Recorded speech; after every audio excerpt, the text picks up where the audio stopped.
이런 분들은 절대 국제 결혼을 하시면 안 된다. 국제 결혼을 하면은 위험할 수 있는 그런 조건은요.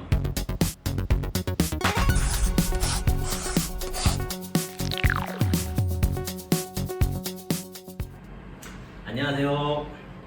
한중 다문화 가정의 차코페페입니다. 지난 시간에 이어서요, 국제 결혼과 관련된 제 생각을 좀 공유를 드리려고 합니다. 지난 편을 못 보신 분들을 위해서 부연 설명을 드리자면요, 저는 이제 중국인 아내와 결혼을 해서 현재 결혼 생활 11년 차이고요. 이스라엘은 두 자녀를 두고 있습니다. 원래 서울에서 결혼하고 6년 정도 살았고요. 그 다음에 지금 현재는 중국 칭다오라는 곳에서 살고 있습니다. 제가 이번 편에서는요, 조금 제목을 자극적으로 좀 넣어봤어요. 이런 분들은 절대 국제 결혼을 하시면 안 된다라는 내용인데요. 지금 뭐 코로나 이슈도 있고 여러모로 인해서 사람들 사이의 어떤 교류나 만남이 옛날처럼 편하지는 않은 것 같습니다. 하지만 이게 또 인류의 절대 법칙인 것 같아요. 남녀 관계 뭐 연애하고 이러는 건요, 진짜 아무리 바쁘든 위험하든 항상 가능했던 것 같아요. 그렇게 생각을 해보면 지금 이 시점에도 아마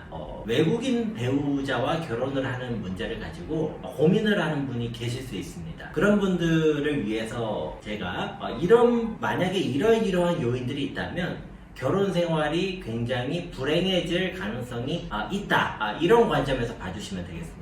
그러면 또 어떤 분들이 이거 보시다가 왜 자기네가 좋아서 한다는데 네가 뭐 초치냐 뭐 이렇게 생각하실 수도 있어요. 근데 그런 의도는 정말 아닙니다. 결혼 자체는 굉장히 축복받을 일이고요, 그 사람의 어떤 사랑의 어떤 새로운 단계로 넘어가는 과정이라고 생각을 하는데요. 그런데 동시에 이 결혼이라는 거는 하나의 새로운 가정이 생겨나는 것이기도 하거든요. 그러다 보니까 그 이후에 이제 자녀가 출생을 하고 그랬을 때에 국제 결혼이 아무런 배경 지식 없고 들어가셨다가 이 가정 자체가 불행해질 경우에 그 아이들이랄까요, 그 다음에 모든 그 가족 성원들이 겪게 될 불행을 생각을 하면 차라리 제가 조금 초치는 듯한 말을 지금 하는 거를 들으시고 점검을 해보시는 게 여러모로 실보다 득이 크지 않을까, 이런 생각을 해봅니다. 예, 제가 그래서 이런 분들은 절대로 국제 결혼을 해서는 안 된다. 자, 첫 번째는요, 호기심이나 재미로 외국인과 연애를 하다가 국제 결혼을 하려는 분이 계세요. 근데 이 경우에는요, 정말로 위험합니다. 어떤 그 신선감이랄까요, 예전에 그 느낌이 사라지는 때가 오거든요. 그러면 이 결혼 생활이 위기로 갈 가능성이 커져요. 제 사례를 말씀해 드려볼게요. 제가 이제 아내가 부산 옆에 김해의 김해 외국어고등학교라는 곳에서 원어민 교사를 했거든요. 그때는 이제 주로 한국 안에서 왔다 갔다 했었는데, 아내가 이제 고향으로 간단 말이죠, 중국에. 그러면 제가 이제 방학 때는 아내를 만나려고 그 처가댁에 인사드리러 갔을 텐데요, 비행기를 타고 가야 되는 상황이 됐어요. 그랬더니 이제 주변에 친구들이나 회사 동료들이 막 회사 들어갔을 때죠. 야, 여자친구 만나려고 비행기를 타고 가다니 너무 멋있다고, 대단하다고, 이런 거 처음 본다고 막 띄워주더라고요. 근데 그 나이 때는 그런 게 또 은근히 약간 조금 어깨 뿜뿜이 됩니다, 그런 부분들이. 그런데요, 그런 거 다 무의미합니다, 여러분. 결혼이라는 거는요, 그런 게 아니에요. 막 쓰레기 네가 버릴래 뭐 이런 거예요, 결혼은. 그래가지고 그런 어떤 이렇게 신선하거나 남들 보이게 좀 특이하거나 이래서 이렇게 조금 자기가 이렇게 좀 업이 되는 그런 느낌을 가지고선 하려고 그러면요, 정말로 위험합니다. 자, 그러면 이어서 두 번째, 국제 결혼을 하면은 위험할 수 있는 그런 조건은요, 기존 체제에서 굉장히 적응을 잘 하시거나 아니면은 실력 발휘를 잘해서 능력을 인정받거나 심지어는 그래서 거의 기득권이라고 불릴 정도로 본인이 스스로 포지셔닝 하는 분들이라면요, 국제 결혼을 했을 때의 상실감이 굉장히 클 수 있습니다. 자, 이거는요, 제 생각에는요, 사람으로서 정말 당연한 것 같아요. 예를 들어서 뭐 매일마다 맛있는 뭐 삼성 짜장 같은 거를 드시던 분한테 갑자기 이거 짜파게티도 아니고 뭐 어디 이상한 한류 브랜드의 뭐 이상한 짜장라면 같은 거를 주면은 당연히 상실감이 생기겠죠. 그러니까 무슨 말이냐면은요, 이 국제 결혼을 하시면은요, 이제 당사자는 자기 나라가 있고 배우자도 배우자의 나라가 있잖아요. 근데 이 사람들이 하나의 가정이 되면은요, 두 나라에서 동시에 배척을 받을 수가 있어요, 상황이. 그리고 옛날 같으면 너무나 자연스럽고 당연하게 했던 것들이 배우자가 외국인이라는 이유 하나만으로 누릴 수 없는 일들이 계속해서 생겨납니다. 자, 그러다 보니까요, 원체 내가 예를 들어서 대한민국 사람이다 그러면 내가 원래 대한민국에서 딱히 뭐 그렇게 누릴 것도 없고 기득권이라고 할 입장도 아니다, 나는 원래 뭐 근근히 살아갔다, 이런 분들은 통상 이런 문제가 안 생겨요. 그런데 굉장히 뭐 전문직에 계시다든지 아니면은 너무 뛰어난 학벌 혹은 집안 배경이 있는 분들은요, 국제 결혼을 하셨을 때에 마찰이 발생을 할 수밖에 없거든요. 그런데 이분들 입장에서는 이럴 수가 있어요. 저도 이제 제 주변 사례를 보고 말씀을 드리면요, 이게 국제 결혼을 해가지고 발생한 이슈인지 아니면은 그냥 한국 사람끼리 결혼을 해도 발생했을 이슈인지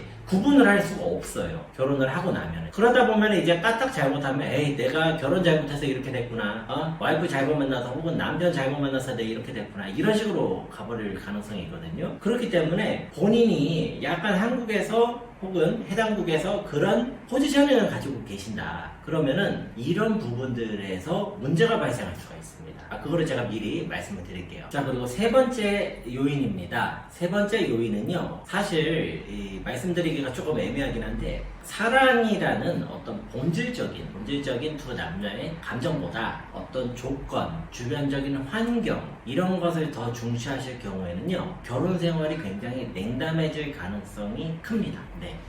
그거를 어떻게 말씀을 드릴지 모르겠어요. 그러니까 이게 이제 결혼 정년기가 되시다 보면은요, 처음에는 막 다들 그래요. 이제 10대 때 막 사춘기 지나고 사랑은 무엇일까 뭐 이러실 때는 막 진정한 사랑을 찾고 싶고 막 어딘가에 있을 것 같고 이러는데, 사시다 보면 이게 세상 살이가 그렇게 만만치가 않아요. 그러다 보니까 이리 치이고 저리 치이고 하다 보니까 갑자기 나이는 훅 많아져 있고, 이거 어떻게 하지 뭐 이러다가 현실적으로 나랑 이렇게 조금 하기 그 중에서 이렇게 썩 그렇게 로맨틱하지 않을지언정 그래도 이제 이 정도 사람이면 같이 하겠다 그러면 이제 결혼하는 경우가 사실 적지가 않습니다. 그리고 뭐 그런 것이 진정한 사랑이 아니냐, 뭐 그럴 수 없죠. 진정한 사랑이랑 하나 어떤 과정이라고 봐야 되는 건데, 뭐 그렇다고 해서 그게 아니다라는 말씀을 드리는 것도 절대 아니에요. 그런데 아무튼 이제 저희가 살다 보면은요, 이게 삶 자체가 주는 어떤 그 스트레스나 무게감 때문에 굉장히 이제 다른 무언가에 의지를 하고 싶어 하는 마음이 생기거든요. 그러시다 보면 이 배우자를 선택할 때에도 어떤 조건적인 부분을 보고 선택하는 게 뭐 생겨날 수밖에 없다고 생각을 합니다. 사람이니까요. 그런데 그 과정이 있을지라도 그거보다 더 강한 게 있어야 돼요. 그게 뭐냐면 저 사람 자체를 되게 사랑하는 그 어떤 마음이 꼭 있어야 돼요. 이게 지금 저는 국제결혼에서 굉장히 중요한 포인트라거든요.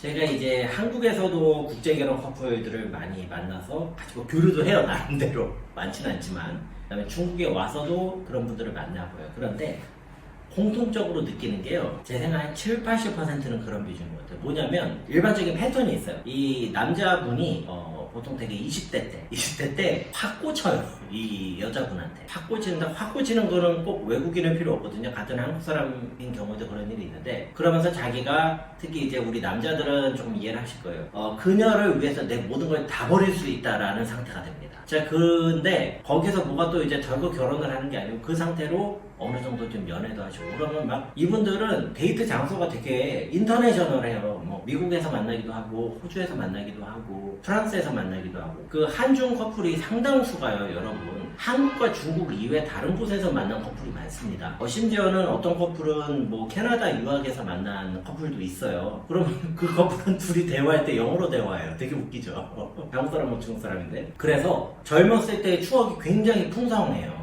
그리고 그분들 같은 경우에는 이제 조금 어려서부터 연애를 해서 그런지 조금 더 순수한 측면들이 있습니다. 그런데 그것들이 이제 그냥 철모르는 한때의 뭐 치기 어린 사랑이냐 라고 뭐 볼 수도 있어요. 볼 수도 있는데, 제가 쭉 이제 가정을 이루면서 살고 주변에 계신 분들을 보다 보니까 그때 그 사랑, 그 느낌, 그때 그 추억, 이것이요, 이 두 부부가 다시 일어나는 데에 너무너무 중요한 원동력이 돼요. 물론 이제 한국 사람들끼리 결혼을 해도 그건 분명히 원동력이 될 거예요. 그런데 국제 결혼을 해보니까 그것이 굉장히 그 핵심적입니다. 에센셜한 부분이에요, 그게. 그래서 그게 충분히 강하지 않으면 무슨 일이 생겼을 때 좌절하고 쓰러져요. 제가 주변에 이제 또 아는 어떤 국제 결혼 커플을 보면은요, 이 부부가 좀 싸움이 잦으신 것 같아요. 그런데 또 불구하고 과거 연애할 때 그거를 생각을 하면은 다시 또 이제 돌아가는 그런 놀라운 마법 같은 치유가 일어나는 거죠. 그래서 만약에 지금 외국인 배우자하고 결혼을 준비하신다면 그러한 어떤 그 애틋하면서도 저 사람을 위해서 내가 뭐든지 할 것 같다. 혹은 저 사람을 위해서 내가 손해를 엄청나게 많이 보더라도 나는 그건 충분히 가치 있다고 본다라는 느낌이 있는지 점검을 해보셨으면 좋겠어요. 그런 게 있으시다면은요, 이 결혼 생활이 굉장히 행복하게 될 가능성이 굉장히 높다고 봅니다. 하지만 그게 아니다 라고 한다면 어떤 그 조건적인 측면들이 굉장히 깊숙이 개입을 하고 있을지 몰라요. 그러면은 나중에 가서 좀 위험해질 수가 있어요. 그리고 네 번째 요인으로는요, 사람들 중에 이렇게 좀 언어 감각이 뛰어난 분들이 계세요.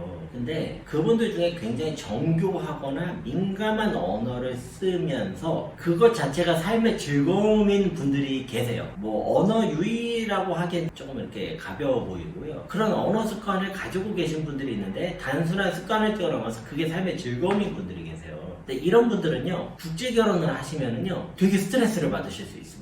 자, 왜 그러냐면요, 이유는 굉장히 단순합니다. 이 외국인 배우자하고 같이 살잖아요. 그러면 언어를요, 굉장히 조금 민감하게 쓰기가 어려워져요. 좀 둔탁한 언어를 쓸 수밖에 없어요. 그러니까 예를 들어서 같은 한국 사람들끼리, 그리고 같은 지역, 같은 동네 사람이면은요, 작은 어감 차이 하나만으로도 느낌이 전달이 되거든요. 뭐 그런 경험들이 아마 다들 있으실 거예요. 그거는 저와 결혼을 하는 배우자도 마찬가지인 겁니다. 그런데 그런 언어가 사용이 안 돼요. 그러다 보니까 어떤 그 내 심정이나 이런 걸 전달할 때 훨씬 더 다이렉트하고 둔탁하게 전달을 할 필요가 있습니다. 시간이 조금 지나면은요, 그 두 부부가 같이 쓰는 언어가 생겨요. 저도 지금 생겨나는 과정인데요. 그게 이제 다른 언어들보다 더 편하다는 느낌을 많이 받거든요. 그런데 그 전 단계가 어려워요. 그 전 단계는 남자는 남자가 살아왔던 그 언어가 있고 여자는 여자가 살아왔던 나름의 그 언어가 있는 거거든요. 이게 계속 충돌을 일으켜요. 그래서 똑같이 아라고 얘기를 해도 듣는 사람은 어로 듣는 일들이 생겨요. 근데 제가 들어보니까 한국 사람들끼리 결혼해도 그런 일이 생긴다고 그러더라고요. 그렇게 보면 국제 결혼이 좀 나아요. 왜냐면 쟤는 외국인이니까 그렇구나라고 생각할 수라도 있으니까요. 자, 그런데 어떤 말을 어떻게 하느냐에 따라서 내가 감정이 확 좋아지기도 하고 좀 이렇게 섭섭해지기도 하고 이런 캐릭터를 가진 분들이 계실 수 있거든요.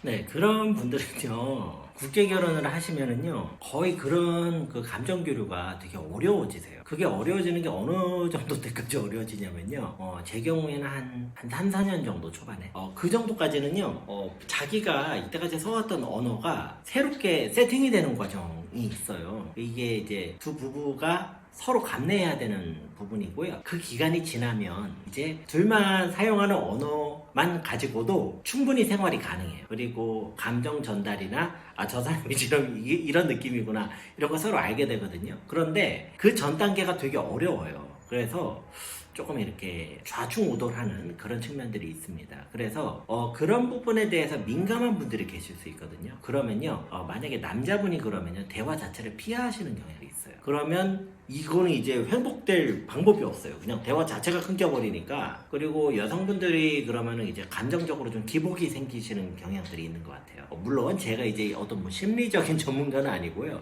저는 단지 국제 결혼을 해본 사람으로서 제가 그렇게 조금 제 경험을 가지고 말씀을 드립니다. 자, 그리고 마지막 다섯 번째를 조금 말씀을 드려볼게요. 이거는 제가 조금 말씀드리기가 조심스럽기는 해요. 조심스럽긴 한데 그래도 역시 중요한 건 것 같습니다. 그래서 제 생각에는요, 이것도 모험심이라고 해야 될까요? 어떻게 보면 약간 막무가내 식이라고 해야 될까요? 잘못하면 이때까지 내가 이렇게 해놓고 만들어 놓은 게 전부 다 제로로 갈 수 있다라는 어떤 그런 마음의 준비가 어느 정도는 필요하세요. 이게 제가 또 이렇게 차고페페 제가 또 무슨 국제 결혼 가지고 뭐 또 허풍 떨고 있다 이렇게 생각하실 수도 있는데요. 제가 이렇게 말씀해 드리는 이유는 왜 그러냐면요, 그 마음의 준비가 있는 분하고 없는 분하고 차이가 되게 큽니다. 무슨 말이냐면요, 특별한 경우 제외하고는 국제 결혼하는 분들도 그게 처음 하는 결혼이세요. 그러다 보니까 이게 잘 몰라요. 어차피 결혼 생활이 어떻게 되는지 해본 적도 없고 그냥 이론적으로만 아시는 거예요. 그냥 주변에서 보고 들은 걸로. 직간접적으로 이제 사람들한테 보고 들으신 거죠. 그런데 막상 이거를 해보시다 보면은요, 자꾸 이런 식으로 갈 때가 있어요. 뭐냐면 이 사람이 나랑 같은 나라 사람이, 그러니까 우리 한국 사람 기준으로 하면 이 사람이 한국 사람이면은 이런 일이 처음부터 안 생겼을 텐데, 이 사람이 한국 사람이면 이게 훨씬 더 잘 됐을 텐데 라는 마음이 계속 생겨나는 게 사실이에요. 그리고 그게 실제로요, 여러분 생활에 불편을 줍니다. 그런데요, 그거 아세요? 결혼이라는 것 자체가 사실 인생이, 어떤 분들은 그렇게 얘기하세요. 결혼부터 다시 시작한다고 하시는 분도 계시거든요. 인생 자체가 완전히 새로운 국면으로 간다고 보셔도 무방해요. 그런데 그 세팅을 할 때 그 마음가짐을, 내가 완전히 아무것도 모르는 상태, 어떤 미지의 상태에서 다시 시작한다 라는 마음을 조금 가주신 분들은 그거를 그냥 덤덤하게 받아들이세요. 그러면 어느 정도 시간이 지나면 이 부부가 같이 사는 노하우가 생기거든요. 그런데 그게 아니라 할 때마다 스트레스로 막 오는 거예요. 이거는 이렇게 되고 저렇게 했으면 되는데 왜 쟤는 저걸 사고를 저렇게 하지? 왜 쟤는 저기서 저런 판단을 하지? 왜 쟤는 저기서 나한테 안 물어보지? 이런 걸로 가지고 싸우는 분들도 꽤 많이 계세요. 그러면 좀 되게 힘들어지세요. 그리고 심각할 경우에는 안 좋은 결과도 많이 생깁니다. 그래서 그런 부분들, 약간의 그 모험심, 내가 다 내려놓겠다는 정도의 어떤 그 마음, 그런 게 뭐 그런 것만 가지고 살 수는 없고, 그런 게 조금이라도 있어야 된다. 그렇지 않은 분들은 위험할 수가 있습니다.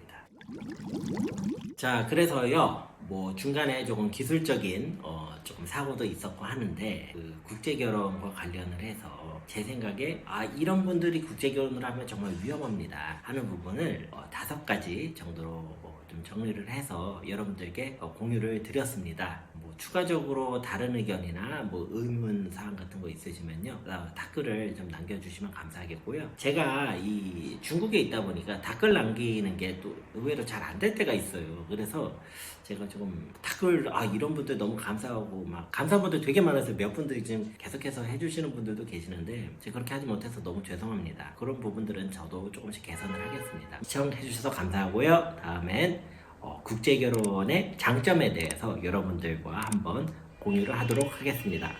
감사합니다.